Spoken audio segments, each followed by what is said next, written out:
Sebelum lebih lanjut lagi lebih detail tentang proses costing, sini saya akan mengulas sedikit tentang apa itu proses costing. Proses costing adalah suatu metode akuntansi biaya yang digunakan untuk mengalokasikan biaya produksi ke setiap unit produk dalam suatu proses produksi yang berkelanjutan. Industri yang digunakan proses costing ini yaitu industri kimia, tekstil, makanan dan minuman, serta minyak dan gas.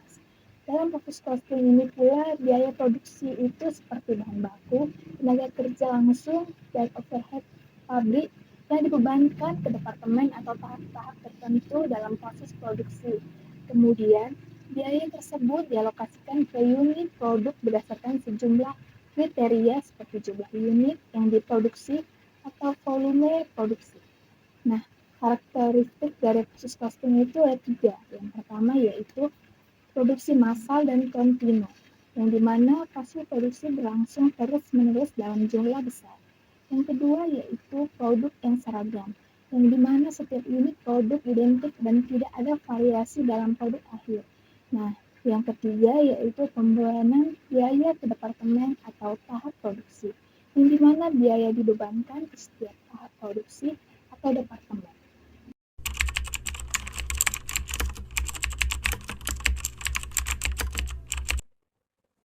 Baik, di sini saya akan membahas mengenai jenis-jenis dari proses costing.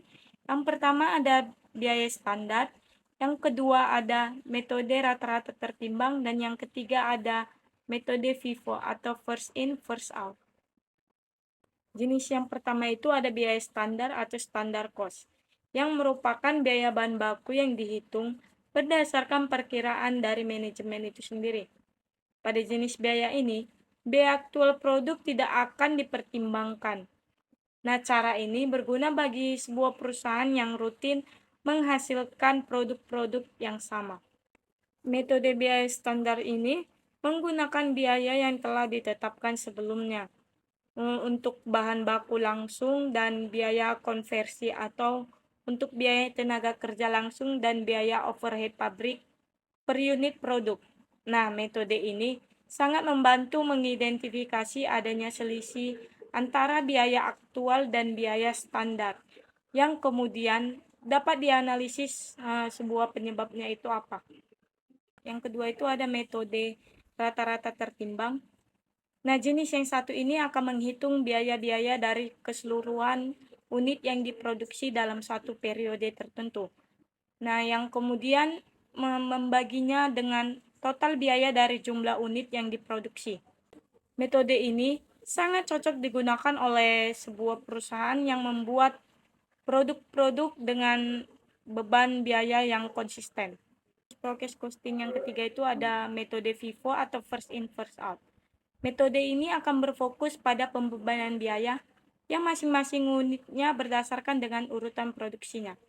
Nantinya produk yang dibuat pertama kali akan dikenakan biaya terlebih dahulu. Pada metode FIFO ini berasumsi bahwa unit yang pertama kali masuk ke dalam proses produksi akan pertama kali selesai. Dengan demikian, biaya produksi yang dikeluarkan dialokasikan terlebih dahulu ke unit yang di awal dimasukkan ke proses produksi. Untuk metode FIFO ini akan lebih cocok digunakan oleh perusahaan yang memproduksi suatu barang dengan harga yang sangat bervariasi. Nah, itulah penjelasan dari ketiga jenis proses costing. Selanjutnya di sini saya akan membahas mengenai manfaat proses costing bagi bisnis. Yang pertama itu membantu menganalisa biaya operasional. Perusahaan bisa menerapkan proses costing untuk membantu menghitung biaya produksi dengan lebih detail dan akurat. Termasuk di dalamnya biaya bahan baku, biaya overhead produksi, serta biaya tenaga kerja. Dengan mengetahui biaya operasional yang dibutuhkan, perusahaan dapat mengelola biaya yang mereka miliki secara efektif dan efisien. Dan yang kedua itu landasan dalam pengambilan keputusan. Tak hanya dapat membantu menganalisa biaya operasional saja, penggunaan proses costing juga akan mempermudah perusahaan dalam pengambilan keputusan. Pasalnya itu, perusahaan bisa dengan akurat mengetahui beban biaya produksi mereka sehingga mereka dapat menghindari adanya kerugian dan mengoptimalkan keuntungan perusahaan. Dan yang ketiga itu mengukur kinerja keuangan. Kinerja keuangan dalam perusahaan juga bisa diketahui jika kamu menggunakan analisa costing ini. Apabila pengeluaran dari biaya variabel dapat lebih rendah dari biaya tetap, hal ini dapat menunjukkan kemampuan perusahaan dalam mempertahankan keuntungan serta mengatasi perubahan harga di pasar. Selain itu, perbandingan biaya tersebut juga dapat dipakai untuk mengukur kinerja perusahaan dari setiap periodenya, apakah ada kenaikan stabil atau justru cenderung menurun. Keempat, yaitu membantu perencanaan dan alokasi keuangan. Proses costing dapat dioptimalkan perusahaan untuk menghindari kerugian dari pengeluaran yang tidak perlu. Hal ini disebabkan karena proses costing bisa memberikan data yang akurat sebagai acuan dalam melakukan perencanaan anggaran operasionalnya. A few moments later. Saya akan menjelaskan tentang langkah-langkah proses discosting. Yang pertama, menganalisis persediaan. Dalam menghitung biaya proses adalah menganalisis persediaan dengan mengevaluasi arus biaya persediaan dan menentukan biaya setiap proses produksi. Perusahaan dapat menentukan jumlah persediaan yang diperhitungkan pada awal periode, jumlah yang diselesaikan selama periode akuntansi, dan berapa banyak persediaan yang tersisa sebagai dalam proses akhir periode akuntansi. Kedua, konversi biaya persediaan. Pada langkah kedua, dalam menghitung biaya proses adalah mengubah setiap persediaan dianggap sebagai dalam proses akhir periode menjadi jumlah unit yang sama. Misalnya, sebuah perusahaan yang manufaktur produksi cartridge yang menetapkan sebanyak 4.200 cartridge dalam proses pada akhir periode akuntansi, dan masing-masing cartridge ini selesai 50%, maka perusahaan akan menganggap inventaris tersebut dengan 2.100 cartridge yang diproduksi. Ketiga, hitung biaya yang berlaku. Setelah mengubah jumlah persediaan yang menjadi setara dalam unit yang diproduksi, hitung biaya total baik tidak langsung maupun secara langsung yang diakumulasikan melalui proses manufaktur. Jumlah ini kemudian diterapkan antara persediaan yang selesai dan persediaan yang tersisa dalam proses. Biaya produksi tidak langsung dan langsung meliputi biaya yang persediaan pada periode awal dan biaya yang terakumulasi selama periode tersebut. Yang keempat, hitung biaya per unit. Setelah menghitung semua biaya yang terkait dengan proses produksi untuk persediaan lengkap dan dalam proses. Hitung biaya per unit ini termasuk biaya untuk unit yang telah selesai dan setara dengan unit yang sudah jadi pada akhir periode akuntansi. Yang kelima, tentukan biaya untuk produk yang lengkap dan produk yang tidak lengkap. Pada langkah terakhir, pisahkan biaya dengan mengalokasikan jumlah yang sesuai ke jumlah produk yang diselesaikan, serta persediaan yang dianggap dalam proses pada akhir periode. Contoh soal proses costing, yaitu pengolahan satu jenis produk melalui satu departemen. PT Raharja memproduksi produk X dengan menggunakan metode harga pokok proses dengan informasi produksi sebagai berikut. Yang pertama, masuk dalam proses 125.000 unit. Yang kedua, barang selesai 105.000 unit. Yang ketiga, barang dalam proses akhir 20.000 unit. Dengan tingkat penyelesaian biaya bahan 100%, biaya konversi 75%.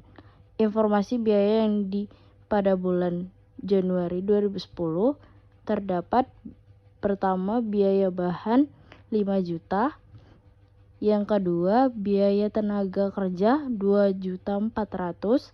Yang ketiga, biaya overhead pabrik 1.200.000. Yang diminta buat laporan biaya produksi. Yang kedua, buat jurnalnya. Untuk penyelesaiannya, kita harus menghitung unit ekivalen dan biaya per unit. Yang pertama, bahan sebanyak 105.000 ditambah 20.000 dikali 100% sama dengan hasilnya 125.000. Yang kedua, konversi 105.000 ditambah 20.000 dikali 75% sama dengan 120.000. Untuk biaya per unitnya, yang pertama bahan senilai 5 juta dibagi 125.000 sama dengan Rp40. Yang kedua, tenaga kerja 2.400.000 dibagi 120.000 sama dengan Rp20. Yang ketiga, BOP 1.200.000 dibagi 120 sama dengan Rp10. Jadi totalnya Rp70. Berikut laporan biaya produksi PT Raharja Departemen 1. Kualitas produksi. Yang pertama, masuk dalam proses 125.000 unit, barang selesai 105.000 unit.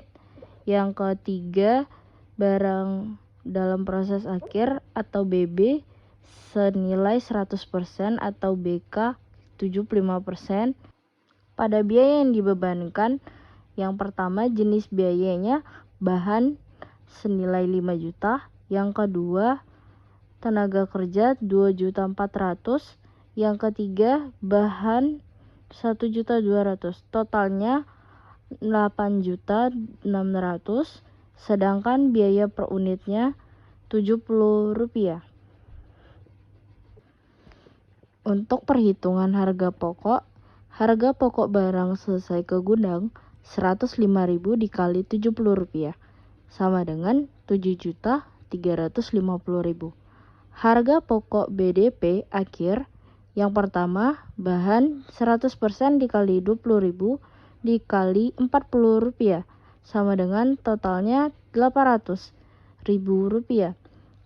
Yang kedua, tenaga kerja 75% dikali 20.000 dikali Rp20 sama dengan Rp300.000. Yang ketiga, BOP 75% dikali 20.000 dikali Rp10 sama dengan Rp150.000. Yang kedua, terdapat jurnal, yaitu pertama adalah biaya yang dibebankan senilai 8.600.000 di debit. Yang kedua ada biaya bahan dikreditkan senilai 5 juta. Yang ketiga, biaya tenaga kerja dikreditkan senilai 2.400.000. Yang keempat ada biaya overhead pabrik Departemen 1 dikreditkan 1.200.000.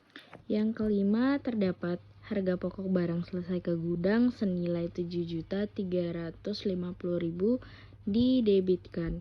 Yang keenam, terdapat persediaan barang dalam proses 1.250.000 didebitkan. Biaya yang dibebankan terdapat 8.600.000 dikreditkan. If the sun refused to shine,